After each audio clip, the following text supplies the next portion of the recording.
Welcome to the Retirement Wealth Podcast. In this episode, we're diving into a topic that's on everyone's mind as they approach retirement: the best investment portfolio allocation for a secure and enjoyable retirement. Absolutely, Emily. It's such a crucial aspect of retirement planning.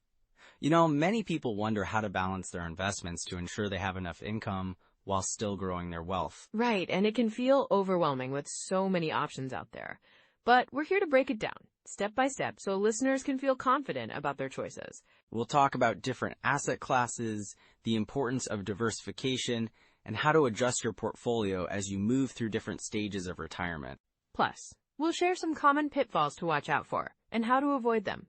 It's all about making informed decisions, isn't it? Exactly. And we'll also touch on how your risk tolerance and lifestyle goals play into your investment strategy.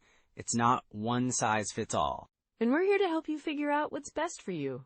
So if you're wondering whether you're too aggressive or too conservative with your investments, stick around. We'll guide you through it and help you find that sweet spot. Let's get started. David, can you kick us off with the basics of portfolio allocation for retirement? What should people consider first? So, Emily, when we talk about investment portfolio allocation for retirement, it's not just about numbers on a spreadsheet. It's about real lives, right? Absolutely, David. And right now, with everything going on in the economy, it feels like this topic is more critical than ever. Exactly.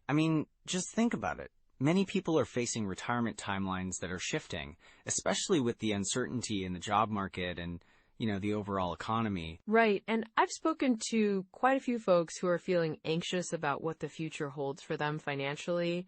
It's like they're trying to plan for something that feels really unpredictable.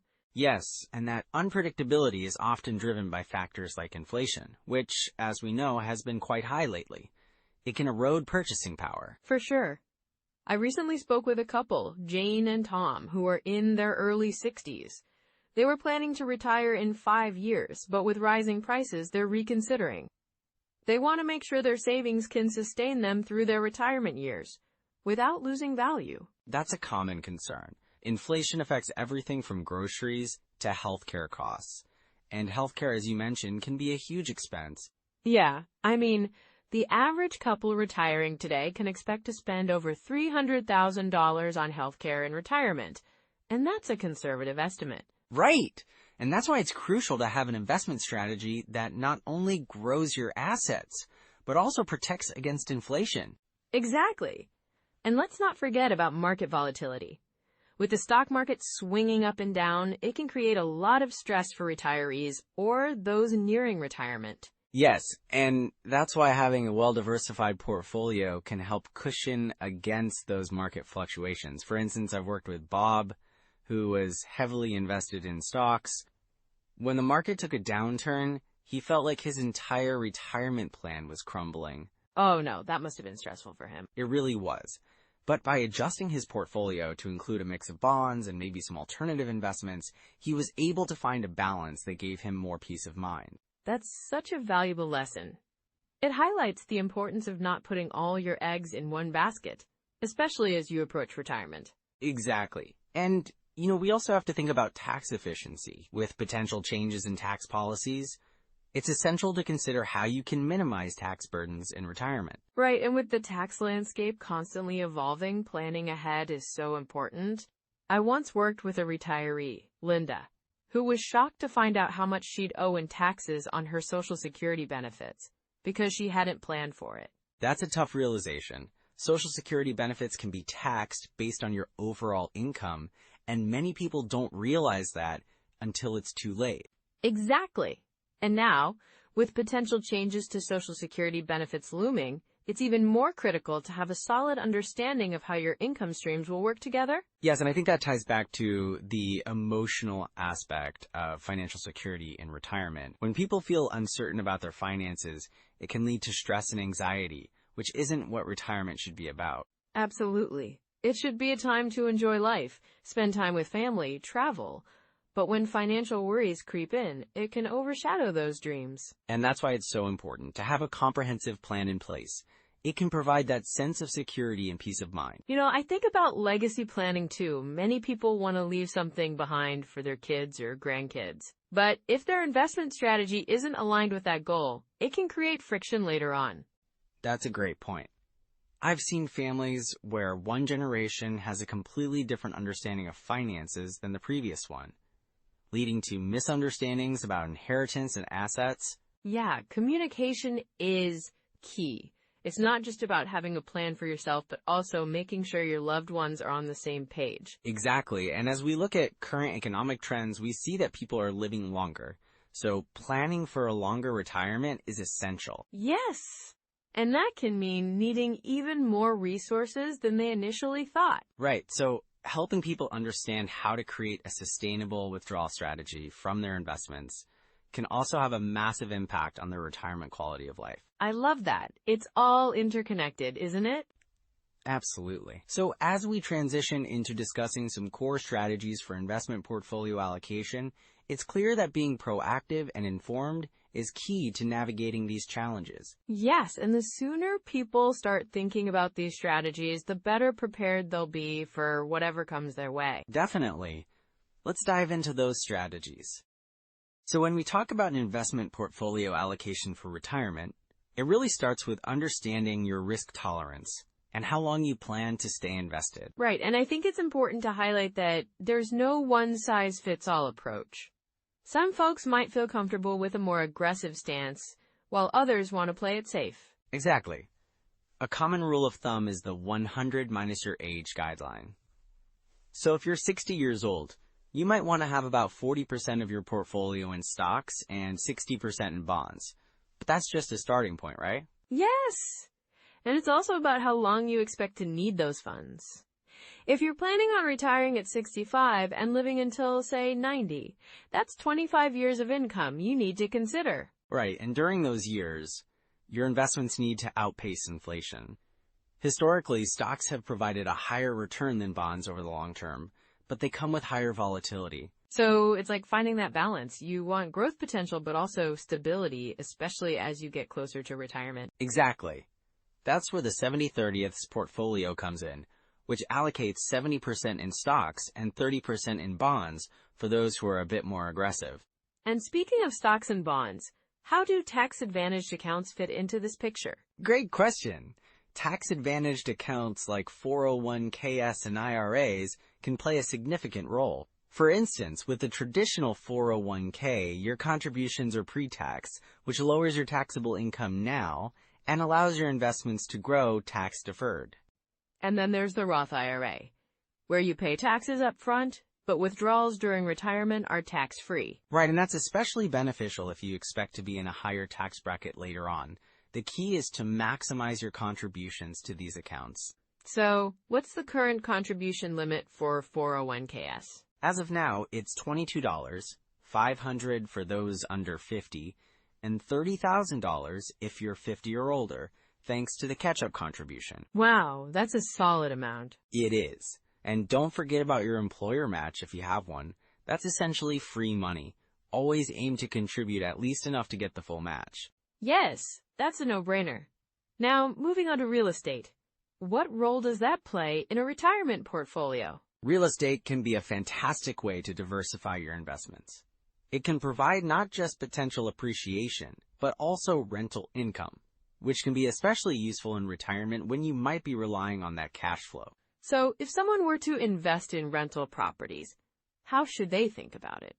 Well, it's essential to consider the location and the ongoing costs, like maintenance, property taxes, and management fees. It's also wise to have a solid understanding of the rental market in that area. I imagine it can be a lot to manage, especially if you're not living nearby. True, and that's where real estate investment trusts, or REITs, come into play. They allow you to invest in real estate without the hassle of managing properties directly. So you're still getting exposure to real estate, but with more liquidity, right? Exactly. Now let's talk about annuities. They can be a part of a retirement strategy, particularly for guaranteed income. How do they work? Exactly. Annuities are contracts with an insurance company. You pay a lump sum or make ongoing payments, and in return, the insurer provides you with regular income. either for a set period or for your lifetime. That sounds appealing for those worried about outliving their savings. It can be, but you must consider the fees and the terms of the annuity. Some can be quite complex, with surrender charges if you need to withdraw funds early. Got it. Now let's not forget about Social Security. How does someone optimize that benefit? A common strategy is to delay claiming benefits until age 70, which can significantly increase your monthly payment. For every year you delay past your full retirement age, you earn an extra 8% annually, which adds up. Wow, that can make a big difference over time. Yes, and it's also essential to consider your spouse's benefits if you're married. Sometimes, claiming strategies can maximize the overall benefit for both partners. Speaking of maximizing resources, what about withdrawal strategies during retirement? The 4% rule is a popular guideline. It suggests that if you withdraw 4% of your retirement savings each year, you should be able to sustain your portfolio for about 30 years. But isn't that just a rule of thumb? Absolutely. It's crucial to be flexible. Market conditions change, and your spending needs may vary. Some people prefer the bucket strategy, where you segment your assets into different buckets based on when you'll need the funds. So you'd have a short-term bucket for immediate expenses, a medium-term for a few years out, and a long-term bucket for growth? Exactly. This approach helps manage market volatility. Your short-term bucket might hold cash or bonds, while your long-term bucket can be more aggressive with stocks. That makes a lot of sense, and diversification is key, right? Yes, it helps spread risk. A diversified portfolio can include a mix of stocks, bonds, real estate, and even alternative investments, depending on your risk tolerance and goals. So it sounds like a well-rounded approach is vital to secure a comfortable retirement? Definitely, but with all these strategies, there are some common pitfalls to avoid. Let's dive into that next. Alright, so let's dive into some of those common pitfalls that can really trip people up when it comes to retirement planning. You know, one of the big ones is the sequence of returns risk. Right, that's a huge one, isn't it? I mean, a bad sequence of returns early in retirement can really derail someone's plans. Exactly, so let's say you retire and then right off the bat the market takes a hit. If you're withdrawing from your investments during that downturn, you're not just losing money on your portfolio, you're also pulling out funds when they're at their lowest value. Yeah, and that can create a snowball effect, right? Because those withdrawals mean there's less money to recover when the market eventually does bounce back. Exactly. I had a client once, let's call him Tom. He retired in 2008, right before the financial crisis hit. He had a well-structured portfolio, but he was withdrawing a significant amount each year. Oh, no. So what happened to him? Well, during the downturn, his portfolio lost about 30% of its value, and he was still taking those withdrawals. By the time the market started to recover, he found himself in a really tight spot. He had to adjust his lifestyle significantly. That's tough. So how can people protect themselves from this sequence of returns risk? A good strategy is to have a cash reserve or a bond allocation that can cover several years of withdrawals. This way, you're not forced to sell investments at a loss. That makes sense. And what about taxes? I feel like a lot of people overlook them when planning their withdrawals. Absolutely. Taxes can eat away at your retirement income more than people realize. One example I saw was a couple, let's call them Lisa and Mark. They had a decent nest egg, but they didn't really plan for taxes on their withdrawals from their traditional IRA. Oh, I can see where this is going. Right. They were in the habit of taking out a fixed amount each year without understanding how it would impact their tax bracket. The result? They ended up paying a lot more in taxes than they anticipated, which cut into their spending money. Yikes. So, what should they have done differently? It's all about tax-efficient withdrawal strategies. For example, withdrawing from taxable accounts first, then tax-deferred, and finally tax-free accounts can help minimize taxes. Also, being strategic about timing withdrawals can make a huge difference. Got it. And what about healthcare costs? I've heard so many people underestimate how much they'll need for that. Yeah, healthcare can be a big surprise in retirement. I had a client, let's call her Sarah, who thought she'd be just fine with her Medicare coverage. But then she had an unexpected health issue. Oh no. So what happened to her? Well, her out-of-pocket expenses skyrocketed, and she hadn't budgeted for those extra costs. She ended up dipping into her savings much faster than she planned. That's so important to consider. So what can retirees do to prepare for healthcare costs? It's crucial to have a comprehensive healthcare plan and to consider long-term care insurance. Plus, setting aside a separate health savings account, HSA, can be a smart move. Good advice. And how about asset allocation? I know that's another area where mistakes happen. Right. A lot of retirees stick with the same asset allocation they had while working without adapting it for their new situation. I had a client, let's call him Mike, who was still heavily invested in stocks even in his late 60s. That sounds risky. Exactly. When the market took a downturn, he felt the pain much more acutely than he would have if he had gradually shifted to a more conservative allocation. He realized too late that he needed a more balanced approach. So what's the best way to manage asset allocation as you approach retirement? A good rule of thumb is to gradually shift towards more stable investments as you get closer to retirement. Regularly reviewing and rebalancing your portfolio can help too. And we can't forget about Social Security, right? Claiming too early can really hurt your benefits. Yes, many people think they should claim as soon as they can, but that can lead to significantly lower monthly benefits. I had a couple, let's call them Jane and Paul. They claimed at 62, thinking they'd get some extra cash right away.